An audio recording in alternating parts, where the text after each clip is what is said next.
Hi, I'm Raleigh Brown, and today we're going to do a lesson about how to organize your practice and how to get the most out of your practice time when you're playing guitar. I teach at a lot of guitar camps, and this is one of the most common questions I get. So in order for people to understand how to get the most out of their time and still keep enjoying the practice of playing the guitar, we're going to have a lesson on it today. But before we start, let me get you in tune. So this is your high E, or the first string. This is the B string, or the second. And kind of remember these names and numbers because I will refer back to them. And this is the third string, or the G string. And the fourth string is the D string.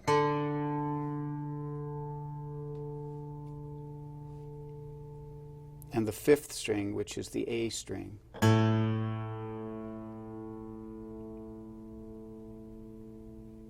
And the sixth string, which is the low E string. Okay, so keep that in mind. Those numbers are always used that way conventionally. Thin string is number 1, thick string is number 6, and you know the letters. Okay, so now let's get started. So here's a great way of practicing jazzy chords, and it's to take a song, and we're gonna take the chord progression for Autumn Leaves because it's a real iconic one, and it's very easy for us to organize because it's broken down into a couple different kinds of 2-5-1s, and that's all there is, 2 of them. So the main progression, and we'll give you a chart for it, is A minor. We're going to do it in the key of G or E minor, depending on how you count it. A minor, D7, G major 7, C major 7, F sharp minor 7 flat 5, B7, E minor. And then that repeats, A minor 7, D7, G major 7, C major 7. I'll do a different one this time. F sharp minor 7 flat 5, and you could do an open B7, and you could do E minor here, or E minor here. And then that reverses, and you do the F sharp minor 7 flat 5, B7, E7, E minor, I'm sorry. A minor 7, D7, G major 7, C, F sharp minor 7, B7, and then we're going to do a real fancy thing here. We're going to go E minor, E flat 7, D minor, D flat 7, C major 7, B7, E minor. Okay, and what I'm going to do is I'm going to give you 2 versions of this chord progression to practice. And you can do this with any jazz tune you take. And I'm going to give you a version that's from the 7th fret down, and then a version that's from the 5th fret up. So you have 2 chord progressions, and this will be your practice regime. And it'll go like this. A minor 7, so it's 5, thud, 5, 5, 5. D7, 5, thud, 4, 5, 3. G major 7, 3, thud, 4, 4, 3. The top string is thudding on these. And then C major 7, middle 4 strings, 3, 5, 4, 5. And then the first version I gave you was an F sharp minor 7 here at the 4th, 5th fret that went 5, thud, 4, 5, 5. And then we could go to a B7 on the middle 4 strings, which will go 2, 4, 2, 4 on just the middle 4. And then we'll do an E minor 7 here. I like this one, which will go middle 4 strings, 5, 5, 4, 5.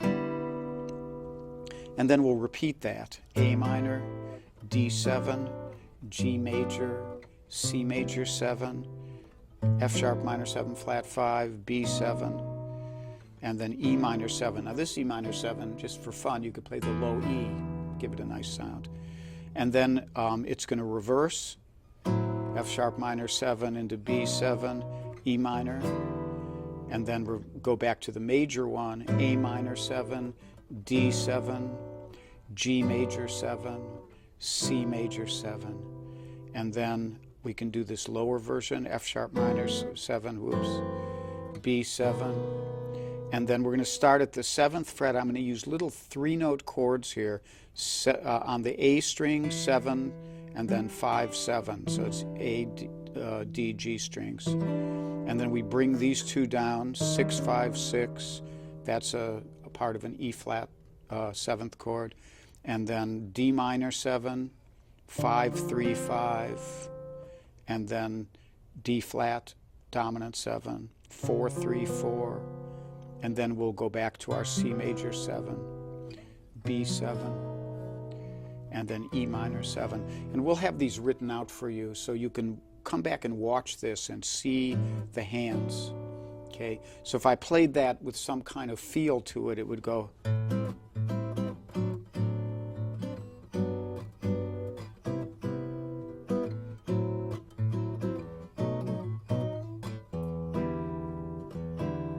Then that repeats.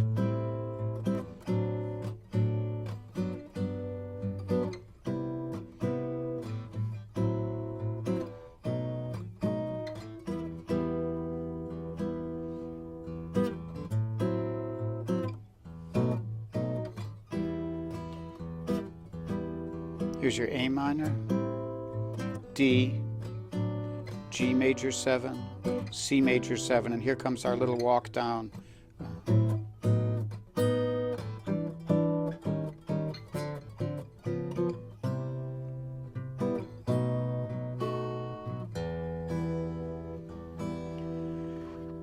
Now, I'm going to give this to you as an exercise for Autumn Leaves. And Autumn Leaves is a great tune to work on as a practice tune for jazz. You could take it through the key of the week and do it in all 12 keys if you wanted to, because there's only 6 or 7 chords in it, and it's pretty easy to learn. But we're going to also give you this higher up version of these chords so that you have an alternate way of playing it. But the real thing is for you to go back and find some jazz tunes you like if you're interested in playing jazz or swing, and go through this same process. Make yourself learn the chords and then include it as part of your practice. As you get comfortable with the chord positions, it'll be something you could go through. You could run through the tune in 3 minutes, and maybe if you time it for 10 minutes, you'll play through it 3 or 4 times and feel like you have the feel of it. So here's another version. Here's an A minor 7 up above the 5th fret. And this is 8 thud 7 9 8. Pardon me while I count slowly. And here's a D7, which is 8 thud 7 7 7. Here we have a G major 7, which is 7 thud 5 7 7.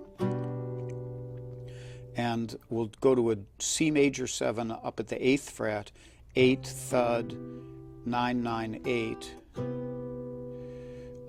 And then here we'll go to the middle 4 strings and go 9 10 9 10 for the F minor 7 flat 5.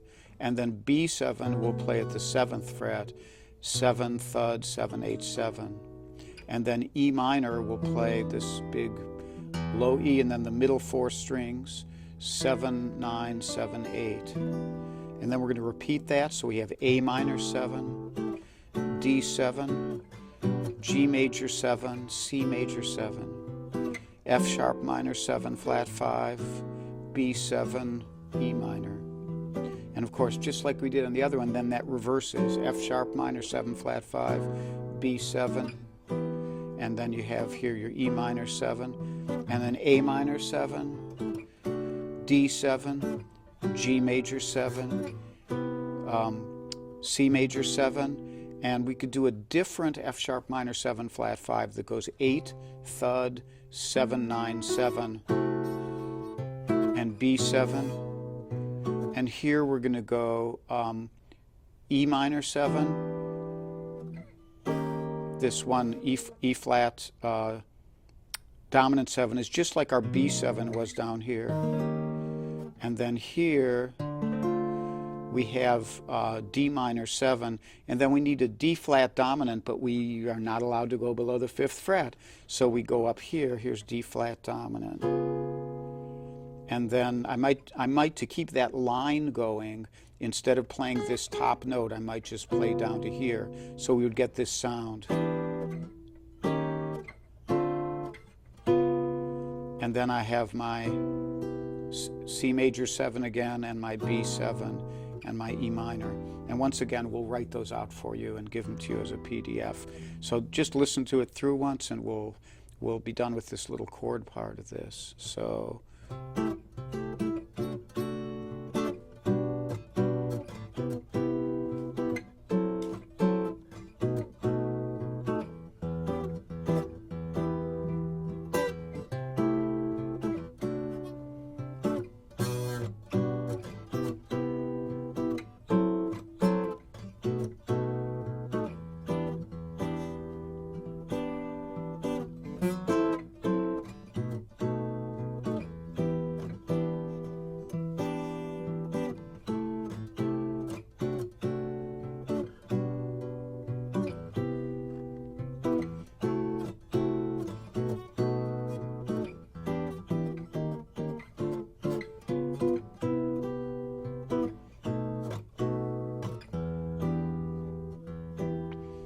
Okay, now it probably goes beyond the scope of what we're going to discuss here to get into this, but what you really need to do is develop a more complete chord vocabulary.